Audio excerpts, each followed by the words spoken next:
ይሄ ሁሉ ተደርጎ ያንን መንግስት የሚያሰናክሉበት ምክንያት ምንድን ነው? ተጽዕኖ ከባድ ነው።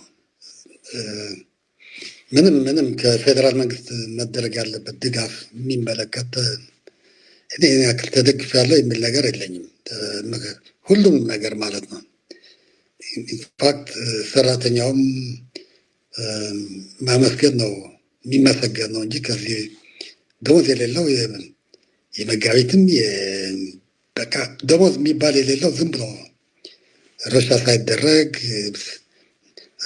ምናምን ዝም ብሎ እየኖረ ነው ያለው እና ይሄ የማንም ስህተት አይደለም። እዚህ ትግራይ ውስጥ ያለው ስህተት አይደለም፣ የኔም ስህተት አይደለም፣ የቲፒኤልኤፍም አይደለም። ዝም ብሎ መዝጋት ነው። ግን ምንድን ነው እያልክ ያለሁት?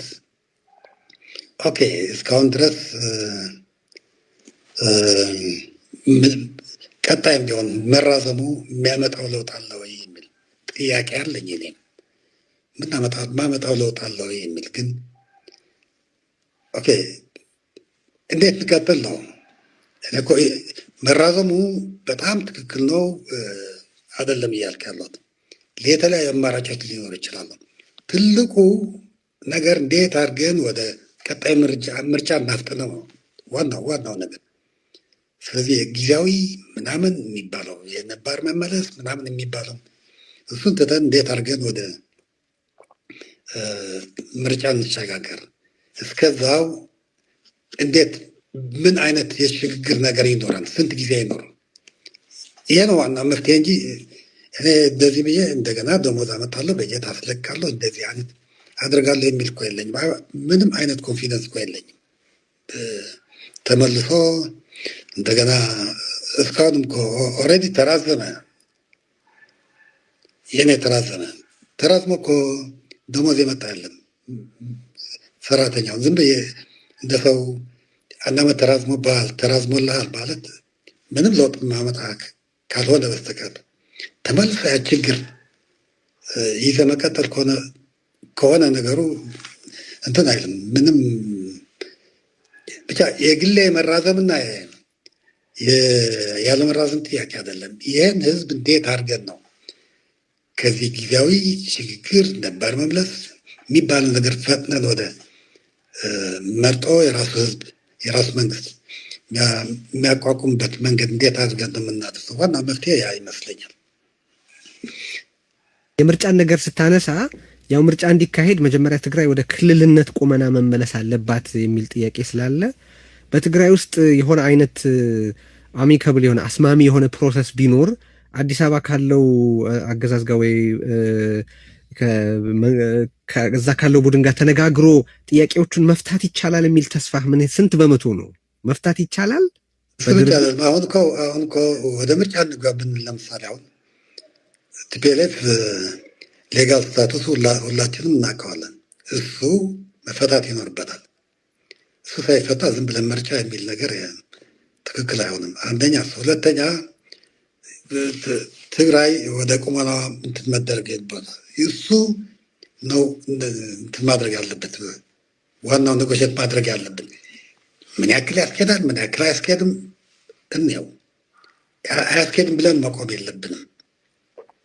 ዋናው ነገር ግን አሁን ካለንበት መውጣት የምንችለው እሱ እኮ ነባር አስተዳደር መጥቶም እኮ እንዴት እነዚህ ጥያቄዎች ይመልሳል እንዴ? እኮ እነዚህ ጥያቄዎች ከጦርነት መመለስ የተቻለን ርቀት እንሄዳለን። ካልቻልን ደግሞ ምን እናደርጋለን ማሰብ ይኖርብናል። ግን እዚያ አስተዳደር ስለሆነ ነባር ስለመጣ ዋናው ጥያቄ እንዴት አድርገን ወደፊት እንሂድ ሲባል እንዴት አድርገን በምርጫ የቆመ መንግስት ኢንክሉዲንግ ሉዓላዊ ወሰኖቻችን ጭምር ግዛቶቻችን ጭምርም እሱንም ኢታስቱ ቢነጎሸትት እሱም ውይይት ውስጥ ክርክር ውስጥ ድርድር ውስጥ መግባት ይኖርባል። አሁን እኮ ሁሉንም ትተን ነው እንትን እያደረግን ያለ ነው። አሁን የትግራይ ህዝብ ያው የትኛውንም ስም ተሰጠ ነው የመንግስት ቅርጽ ያለው አካል ያስፈልገዋልና አንተ የነባር መመለስ የሚለው ነገር ህዝብ ከፋፍሏል፣ ችግር ያመጣል፣ ኢንተርቬንሽን ሊያስከትል ይችላል የሚል ነጥቦች አንስተሃል። ምንድን ነው አሁን ብዙዎች እየሰሙ ስለሆነ አንተ ምንድን ነው መሆን አለበት የምትለው? ለምሳሌ እንደ ሳልሳይ ወያንና ሌሎች በትግራይ ያሉ ተቃዋሚ ፓርቲዎች በትግራይ ብሔራዊ ጉባኤ ይካሄድ እና ከዛ ብሔራዊ ጉባኤ የሚወለድ ሁሉ አብዛኛው የተቀበለው መንግስት መወለድ ይችላል የሚል ሀሳብ በተደጋጋሚ ሲያቀርቡ ነበረ። ይህን አስተያየት እንዴት ነው የምታየው አንተ? የኔ ብሔራዊ ጉባኤ ብሔራዊ እንደዛ አይደለም። ሁለት አማራጮች ናቸው ያሉት። ማን ይምራው ማን ፕሬዚደንት ይሁን እሱ ሁለተኛ ጥያቄ እናድርገው፣ የፈለገው ይሁን። ግን አንድ የችግር ስርዓት መኖር ያለበት ይመስለኛል። ያ ሁለት ነገር ማሟላት ይኖርበታል። ኤዘር ኢንተሪም አድሚኒስትሬሽንን የፈለገው ሪፎርም አድርገህ ራሱን እሱን አስተካክለ እሱ ምክር ቤት እንዲኖረው አድርገህ እሱ የአቃፊነት እንዲኖረውም አረጋግጠህ ይህን አሟልተ ወይም እሱ እንዲቀጥል ማድረግ ኦር ወይም ደግሞ ሌላ አይነት ኢቭን ማሸጋገሪያ የሚባል ስሙ የሚያጣላ አይደለም። ግን እንዳለ የነበረው አሁን ኢንተሪም ማለት ጊዜ አስተዳደር አለ፣ ምክር ቤት የለውም፣ ዝም ብሎ ነው እየቀጠለ ያለው። አሁን ሁለት ነው፣ ህግ አስፈጻሚና ህግ ተርጓሚ ነው ያሉት ማለት ካቢኔውና እና ፍርድ ቤት ነው ያሉት፣ ምክር ቤት የለም። እነዚህ ያሉትን እጥረቶች ወይም ዲፊሸንሶች የመንግስቱ የሚፈታበት መንገድ አድርገህ እኮ ብሔራዊ ጉባኤ እሱን አይፈታውም። ለምንድን ነው የማትቀበለው? ብሔራዊ ጉባኤ ማለት ምን ማለት ነው?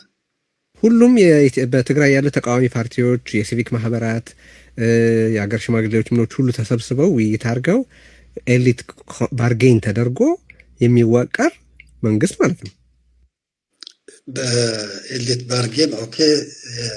ህዝብ ውስጥ ኦርዲነሪ ሲሆኑ እሱንማ ወደ ምርጫ ሲካሄድ ነው አይደል የሚሳተፈው። እስካሁን የጊዜያዊ አስተዳደሩ በህዝብ ተመርጦ አይደለም። ይሄኛውም እኮ ነለንድ ቮይ በተደረገ ምርጫ ነው እያልን ያለ ነው እንጂ እነሱም ምርጫን ነው ክሌም እያደረጉ ያሉት። ግን ምርጫ ፕሪቶሪያ ሳይሆን ከፕሪቶሪያም ወጣ ብለህ ማለት ነው።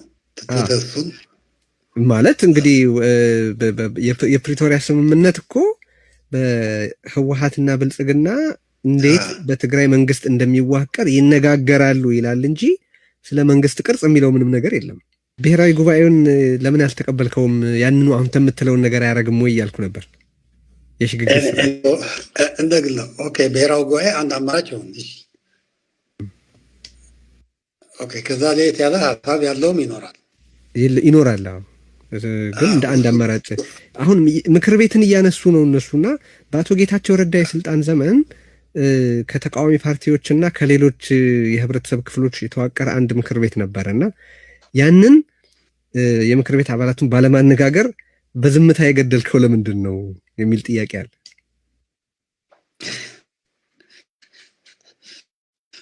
ምክር ቤት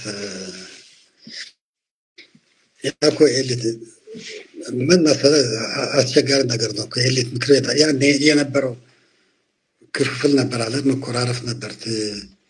እነጌታቸው በአንድ በኩል ከዛ ቲፒኤልኤፍ ጋር አሁን ቲፒኤልኤፍ ቦይኮት አደረገ፣ ያኛው እንትን አደረገ፣ መረጠ ምክር ቤት። ኦኬ ራሱ ምክር ቤቱ ኮንትሮቨርሻል ነበር።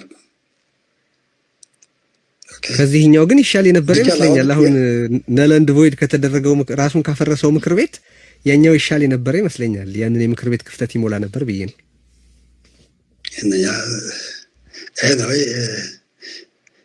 ለውይይት ክፍት ሊሆን ይችላል፣ ግን እሱ ቢፈርስ ይቻላል ወይስ ቢቆይ? ምክንያቱም ራሱ መኖሩም አለመኖሩም ችግር ሆነ፣ ከቀጠለም ችግር ነው፣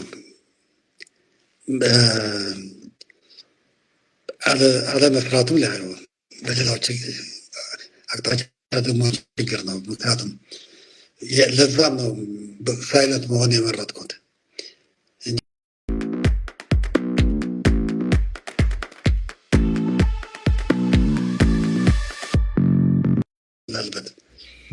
በአንድ ዓመት ጊዜ ውስጥ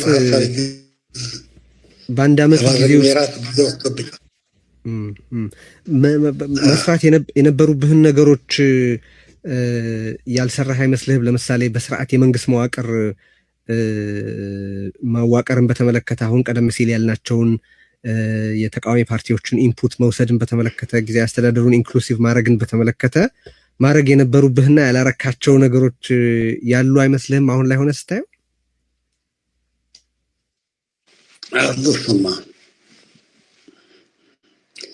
አሉ። ያው ምክንያቱም አጠቃላይ ሁኔታ በጣም አስቸጋሪ ነው የነበረው። እኔ ስለ ፌዴራል ነው የገለጽኩት፣ ግን እዚህ መንግስትም እኮ እንደ መንግስት ለመቀጠል የነበሩ ፈተናዎች እዚህ ትግራይ ውስጥም ቀላል አልነበሩም። ትንሽ መንግስትን ኮንትሮል የማድረግ ሙሉ በሙሉ እንትን የማድረግ እያንዳንዷ መመደብ ያለበት ከሌዚህ መደብ ከሌዚህ መደብ የሚል እሱ እኮ የማያቋርጥ ጭቅጭቅ ነበረ። ትንሽ መንግስት ራሱን ችሎ መወሰን የሚችል ሳይሆን እንዳይወስን ይደረጉ የነበሩ ችግሮችም ነበሩ። እኔ ካቢኔው ጋር ለምሳሌ እኔ ችግር አልነበረኝም። ካቢኔው የወሰነው ግን ቻለንጅ ይደረግ ነበር። መንግስት ነው እንግዲህ ካቢኔ የወሰነው። ካቢኔ ግን ትልቅ ልዩነት ፈጥረን ያደረግንበት ጊዜ አላቅም። እንወያያለን፣ እንከራከራለን፣ ግን አብዛኛው አንድ ሆነ ነው የምናልፈው። ስለዚህ ጥሩ ውሳኔዎችን የተወሰኑ ይሄ ነበር።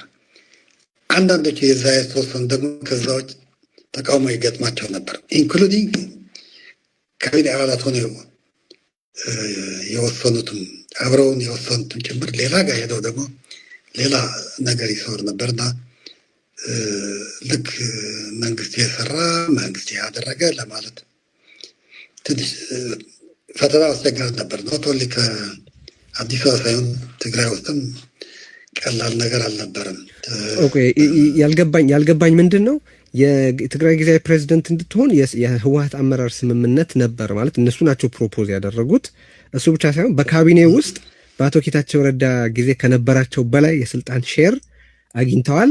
በካቢኔ ውስጥ ብዙ ቦታ ሰጥታቸዋል። እኛ እንደውም በቃ 10 ጠይቀው 12 ተሰጣቸው እያልን ሁሉ እዚህ አንስተን ነበረ። ይሄ ሁሉ ተደርጎ ያንን መንግስት የሚያሰናክሉበት ምክንያት ምንድን ነው? እኔ ዝም ብሎ የማይሆን አይደለም የሰጠሁት። አንዳንድ ቦታ የሰጣቸው መስራት ይችላሉ የምላቸው እኔ ጥሩ ፐርፎርም እንድናደርግ ብቻ ፈልግ ነበር። አቃፊነት ላይ ችግር እየተፈጠረ እንደነበር አውቃለሁ። ግን አጠቃላይ ምንድነው የሆነው? አንድ ነገር ስትሆን እንደገና ከ3/4 በላይ እኮ አንድ ፓርቲ የሆነን መንግስት ከወሰደው አቃፊነት አይደለም፣ ይሄ ቶታል የሆነ ገፍታሪነት ነው። ተጎቷል። አቃፊነት ነው ያልከው አቃፊ አይደለም፣ እቀበለዋለሁ። እስቲል የሆነው እንትን የማድረግ የመከተል ነገር ነው። ይችንም የሚል እከሌም ለምን እንደዚህ ሆነ የሚል። ስለዚህ ምንድነው የሆነ ችግሩ? አንደኛው ስተው እዛ ቆምልህ አይደለም ይከተላል፣ ይችም የሚል እና ለምሳሌ በፍጹም ነው የምላቸው ነገሮች ነበሩ። ለምሳሌ ፍርድ ቤት፣ ፍትህ፣ ፖሊስ እዚህ እንደፈለገው አዘንት የምታደርግባቸው ነገሮች ያ የግድ ናዚራን መሆን አለበት የሚል ነበር። ግን እነሱንም ጭምር የመጠየቀው የማያቋርጥ ጥያቄ ነው። እንግዲህ የቀረችው የፕሬዚደንትን ናት የነበረችው፣ እሷ ደግሞ እየተጠየቀች ናት ያለችው። ስለዚህ ዝም ብለህ ጊዜው የአንድ አመቱ እንትን አልነበረም። ዝም ብለው አልነበረም። አንደኛው እኔ ትንሽ አላደረኩም የምለው ለምሳሌ አቃፊነቱ 50% የግድ እንትን ነበር። ቲፒኤልኤፍ የሚል ድሮ የወሰነው ነበር 49% የቲፒኤልኤፍ ያልሆነውን እንዲሆን ማለት ነው። ከዛ ግን 51% እየጨመረ ሄደ። ትልቅ ስህተት ነበር። አንዳንዶች ቢሮዎች አሉ ቢሮ ኃላፊ የሌላቸው የሌላ ፓርቲ መሆን ይሆናሉ የሚል ነው። ግን ስቲል እነዛ ቢሮ ኃላፊዎች የሌላ ፓርቲ ቢሆንም ስቲል ግሬት ማጆሪቲ ከ50 በላይ የቲፒኤልኤፍ እንደሆነ አውቃለሁ እና እሱ እኔ ትንሽ አቃፊ እንዳይሆን አድርጎታል። የሚቀጥለው ነው አንደኛ መስተካከል ያለበት ምለው ለሚቀጥለው 5 ይሁን 6 ወር ይሁን እና የግድ አቃፊ መሆን አለበት። አሁን አቃፊ አንድ የሚነሳው አለ ከሌሎች ፓርቲዎች ጉባኤ ተደርጎ ምናምን አንድ አጀንዳ እሱ ነው፣ አንድ አካሄድ።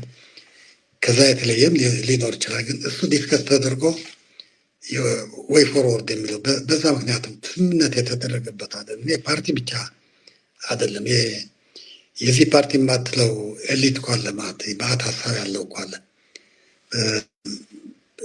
ዲስከስ ሳይደረግበት አንድ አቋራጭ ተወስነዋል። በተወሰነ መንገድ ይወሰን ስህተት ነው ያ መወሰኑ።